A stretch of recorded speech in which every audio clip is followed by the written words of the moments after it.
Why are we doing DeLorean, sir? Well, obviously, I'm old and watched the Back to the Future movies when I was a kid when they came out. And ironically enough, I fell in love with the truck, the Toyota pickup truck, and I bought one of those. The 4x4? Yeah. So I had one of those in the late 80s. But all along, I kept saying at some point I want to get a DeLorean. And I've always been obsessed with time travel. So I know it won't really time travel. Spoiler. But it just, I just like all aspects of that. So I thought I want to get one and I want to make it look like the movie car with everything. And Is that your plan? Is it the plan? It's just one of those things that everybody loves a DeLorean for whatever reason, right? A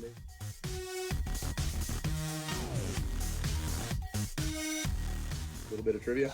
The dealers had trouble selling them, so they started to see what can we do different. So they painted them white, red, black, blue, whatever, and decided that they would offer something different, right? Hey, look at this, everybody buying the same DeLorean. You could buy a white one.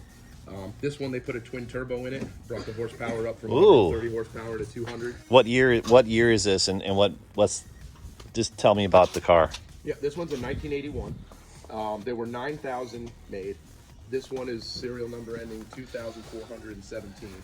9,000 total? Yep. How many are on the road, do you know? There's about 3,000 left. Oh my goodness. Yep. Was this the first year they built them? Yes. This one has the gas flap hood. With the engine being in the rear, the gas tank's up front. So for the first year, they had that little flap there to get to it. And then they decided it was cheaper or easier, I guess, I don't know, to make them without that. So you had to actually open the hood and put your gas in. Okay. That's considered a rarity. People, the true purist DeLoreans want the gas flap hood. So it's kind of cool. I've never seen that. Yeah. So that's... Yep. They moved them after this year? They did. They got rid of it, and you have to in order to fill your gas up, you'd have to pull the hood up. Yeah. Okay. So interesting. Yep. Now, does the Back to the Future one have that? Yes. Now, are you trying to? Did you do this to see it? Well, look. So the guy who had the car before me. I'm the third owner. Okay. I can tell you a little history about that. But the guy who had it, second owner, wanted to see if the body was good underneath. Sometimes, if they got dented or dinged, people would just put Bondo and body filler in them and then paint them. Yeah. Because you can't, with the stainless steel, you can't repair it without you seeing that it's right. Yeah. So he checked some spots just to kind of see, and it looks like it's solid. This is molded plastic, and they painted over it, so this is going to have to get repainted. The front fascia and the back fascia. Okay. Is this paint? Is this paint itself now or no? I think this was molded in that color. Okay. But as you can see, it's got imperfections, so it's going to have to be sanded down and repainted. So the front and the back will get repainted the gray, but then the rest of it's the actual just stainless steel. Can we look inside? Yeah.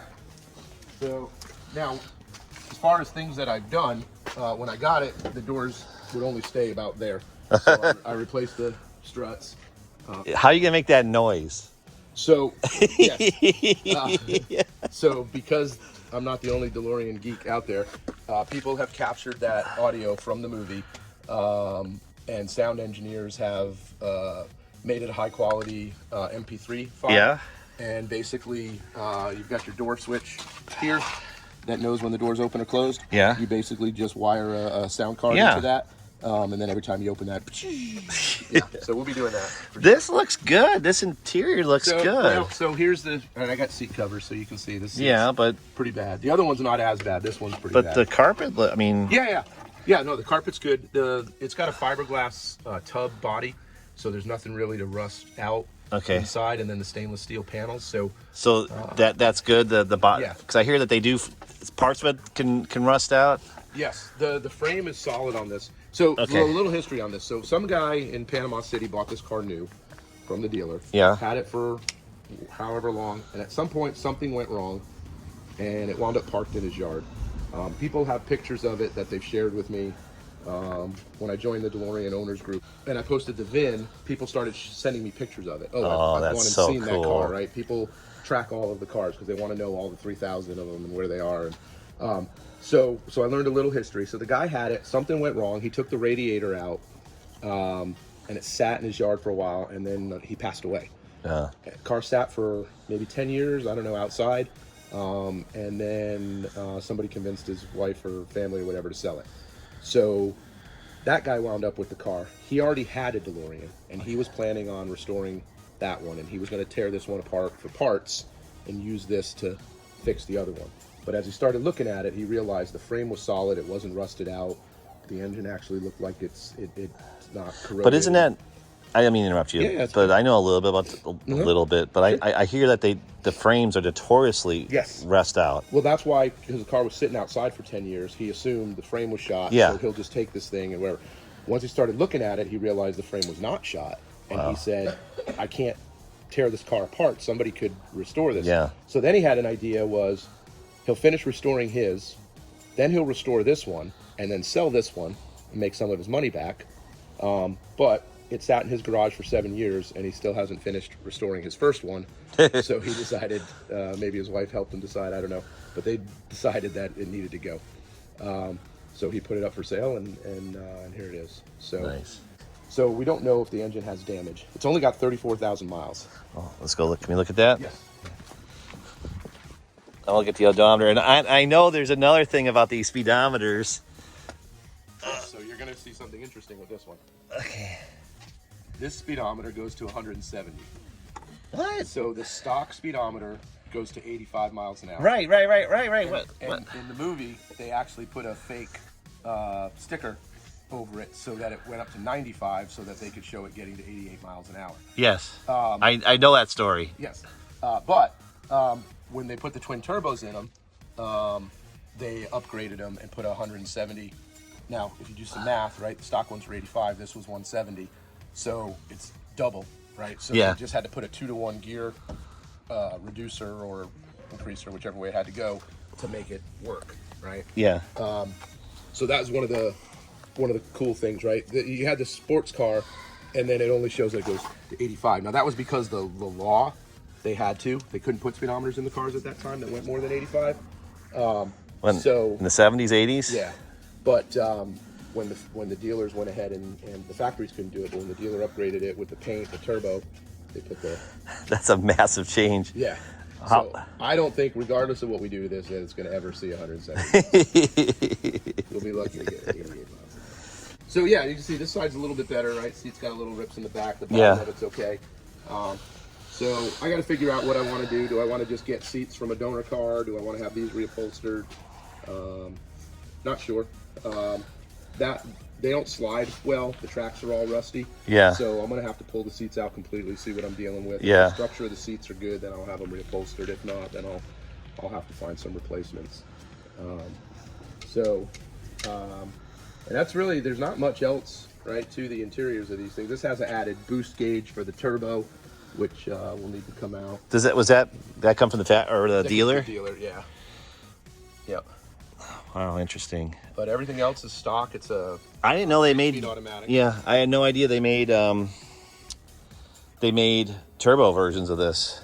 Yeah, like I said, the dealers were trying to find ways to make theirs more appealing than the other dealer down the road selling the exact same car. Was the turbo something the dealer actually did, or okay? So the factory had plans. Initially, the engine was supposed to be much higher performance or whatever, and then due to cost and whatever, they wound up putting a crappy little 130 horsepower engine in it, and that was one of the reasons they didn't sell well, because it was just way underperformed. But they had plans in '83 or '84. They were going to start putting a better engine in them. I should probably know the answer to what that engine is, so I'll figure that out and we can edit it in. Knew what I was talking about. No, we're gonna play. That's not being edited out. So there was a plan for a better engine, but they never got that far, unfortunately. Trouble with John DeLorean and his legal issues, and the company going out of business. So we've had it for 2 months. I replaced the door struts because the doors are just hitting you in the head. Yeah. We replaced the hood struts as well, just so this can stay open and not slam down. Oh yeah. That's the throttle body. That goes on the engine. When we go to the engine later, I'll show you a little more there.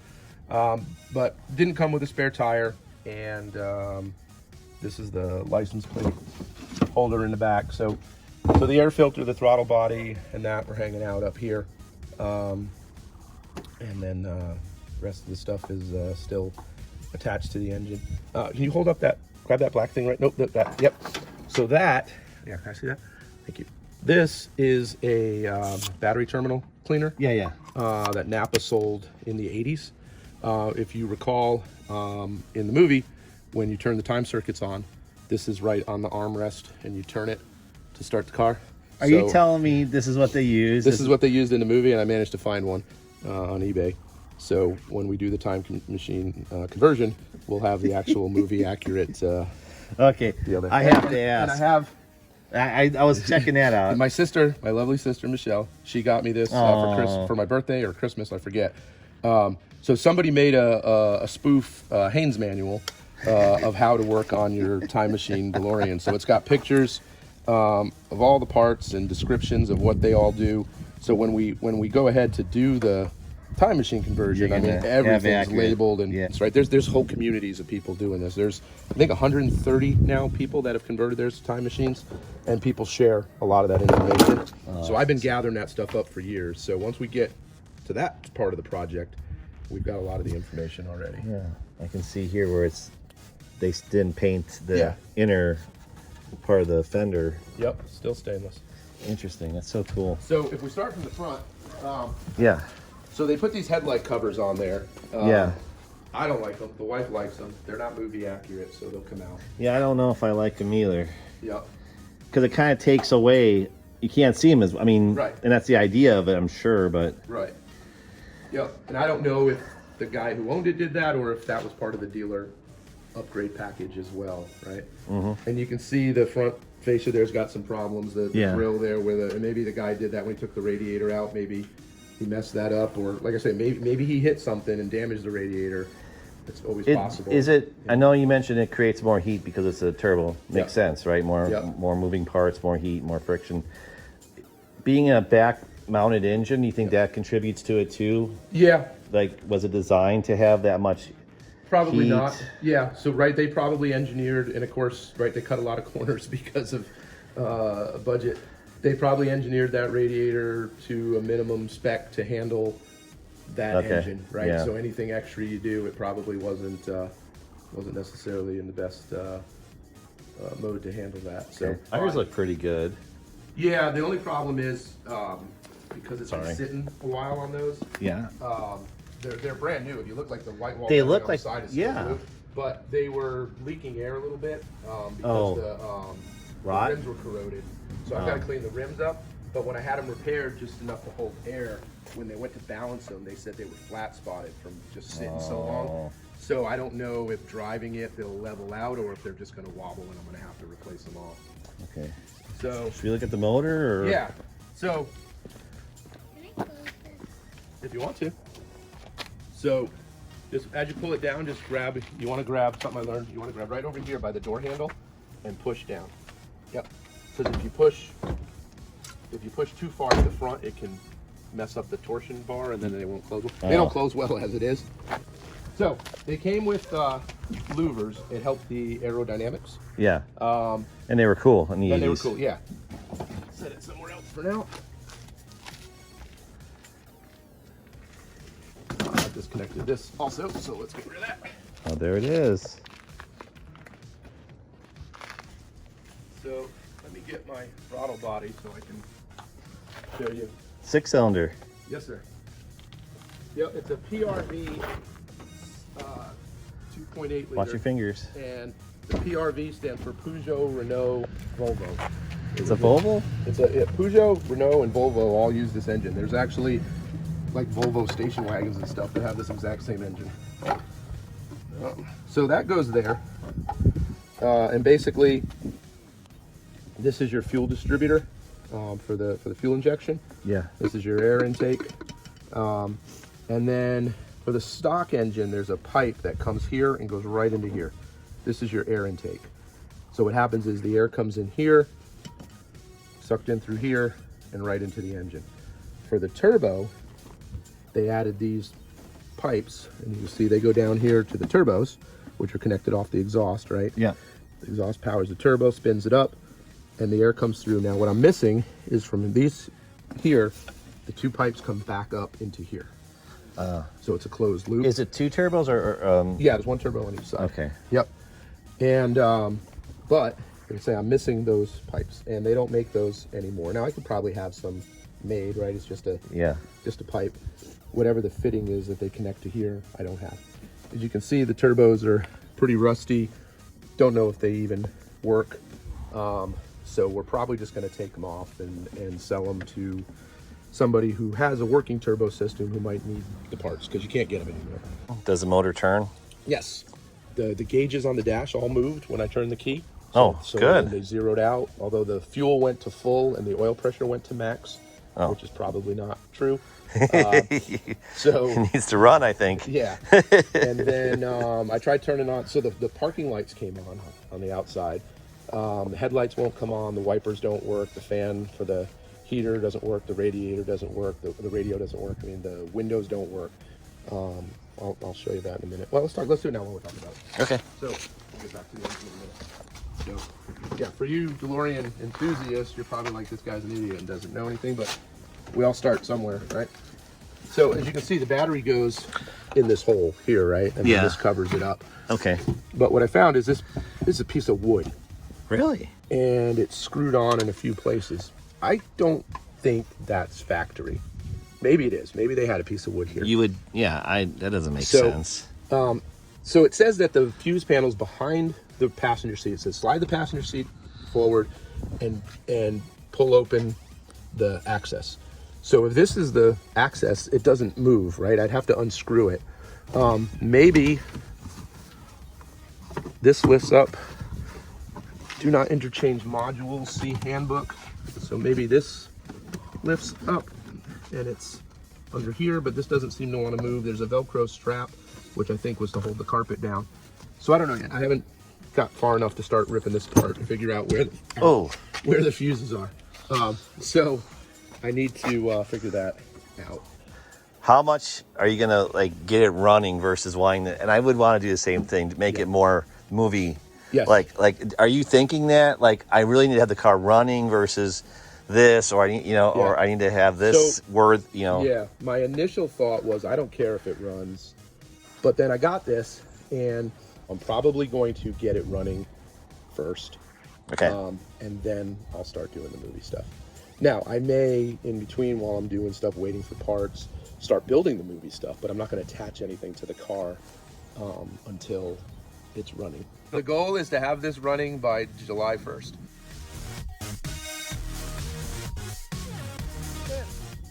Would you like to sit in it? Come on, sit in it really quick. Not many kids can say they've sat in a DeLorean. True. Not many kids at all. Is that okay? Yeah, of course. Jump in there, buddy. I don't want to move it. Okay.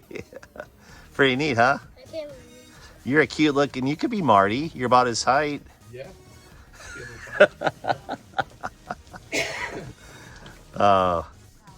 Actually, can I get it? I want to sit in it. I look down the end of the road. Two kids are walking around the corner with their parents. One of them's dressed as Marty McFly. This was Halloween. One of them's dressed as Marty McFly, and one's dressed as Marty McFly Jr. from Back to the Future 2. And I look at them, and I'm like, no way. And all of a sudden, they start jumping up and down and pointing.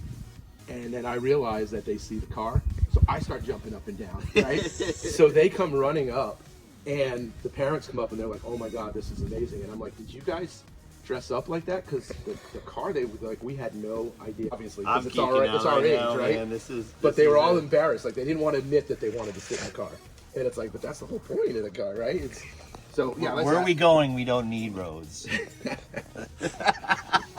Love it. Watch the movie. Yeah. You'll see several times when Marty gets out of the car, the door's down some and he whacks his head. Yes, yeah. They were filming everything at night because he was still doing Family Ties. Yeah. And it was so cold that the struts were letting go. So the Really? doors, if you watch at different parts of the movie, sometimes the door's fully open, sometimes it's half closed, and they had to keep heating them up with torches throughout the movie to get the doors to stay open Really? for some of the scenes. Yeah.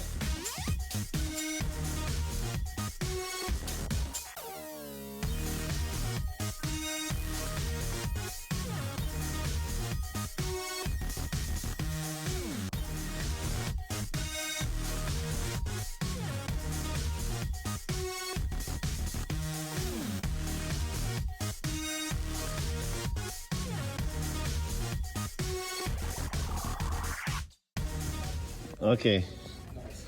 We're trying to change oil, and we literally don't know where to put the oil back into it.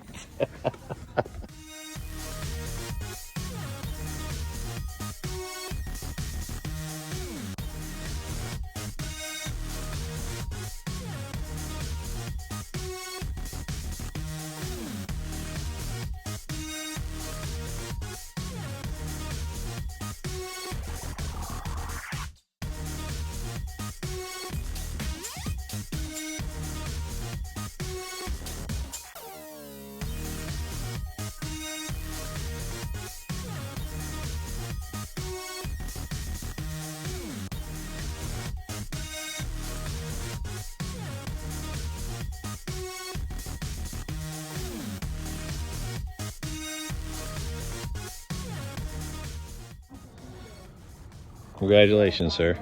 Hey, success.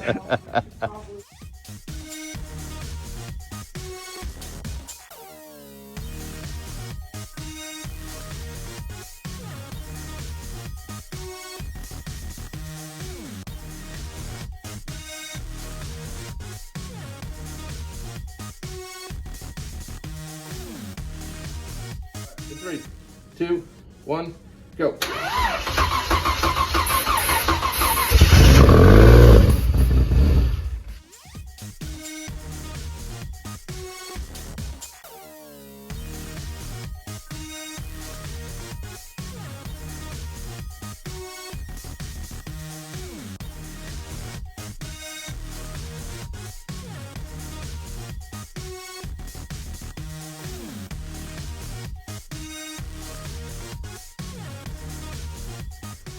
Oh, this can't be good.